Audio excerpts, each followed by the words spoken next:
Ever wondered about the difference between formal and informal conversations? Well, let's dive in, shall we? Conversational styles vary widely, and the language we use can be categorized as either formal or informal. Now, what's all that about? Formal language, as you might have guessed, is typically used in professional, academic, or formal settings. It's the language you use when you're writing a report, giving a presentation, or speaking to your boss. It's structured, polite, and follows grammatical rules to the letter. On the flip side, we have informal language. This is the language you use when you're hanging out with friends, chatting with family, or texting your peers. It's more relaxed, casual, and allows for a bit more flexibility in terms of grammar and sentence structure. So why is this important? Well, understanding the difference between these two styles can significantly improve your communication skills. Now that we have a basic understanding, let's dive into some examples to illustrate the difference. A scene script. Imagine stepping into a professional meeting or a casual hangout. Your greeting can set the tone. Let's dive into the realm of greetings. The way you greet someone can tell a lot about the relationship, the occasion, and the level of respect. Formal greetings often include honorifics or titles and are generally more structured. For instance, when you meet your boss in the morning, you might say, "Good morning, Mr. Smith." This greeting is formal, respectful, and sets a professional tone. Similarly, if you were to meet a doctor at a conference, you might say, "Hello, Dr. Johnson." Here, the use of the title doctor indicates a level of respect and acknowledges their professional status. These formal greetings are crucial in professional settings, as they help maintain an atmosphere of respect and decorum. Now, let's flip the coin and look at informal greetings. These are the greetings we use with our friends, family, or people we're comfortable with.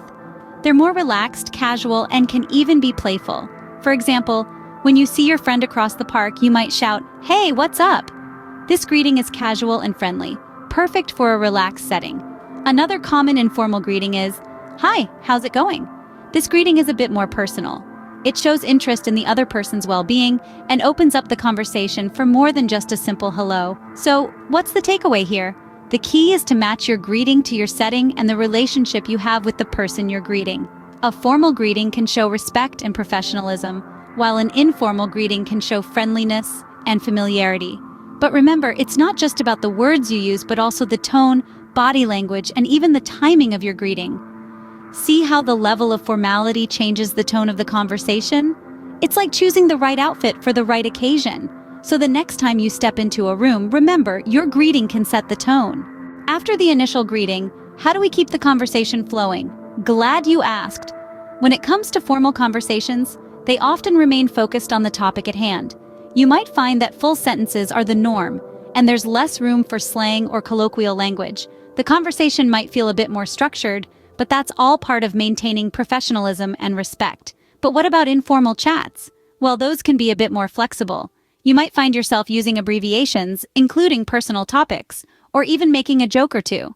The conversation can wander off topic, and that's okay. Informal chats are about comfort and connection, so they can feel more relaxed. However, whether formal or informal, it's important to be aware of the other person's comfort levels and adjust accordingly. Remember, the key is to match the level of formality to the situation and the person you're speaking with. How about when you need to interrupt or end the conversation? Is there a formal or informal way to do that? Well, you bet there is. The way we interrupt or conclude our chit-chats can definitely swing between the poles of formality and informality. And it's all about reading the room and understanding the context. Let's imagine you're in a formal setting, perhaps a business meeting or a scholarly conference. Here, you might need to interrupt someone mid-flow to add your 2 cents. In these instances, you'd want to say something like, "Excuse me for interrupting, but..." It's polite, it's professional, and it shows respect for the ongoing conversation. Now let's shift gears and think about ending a chat in a formal environment.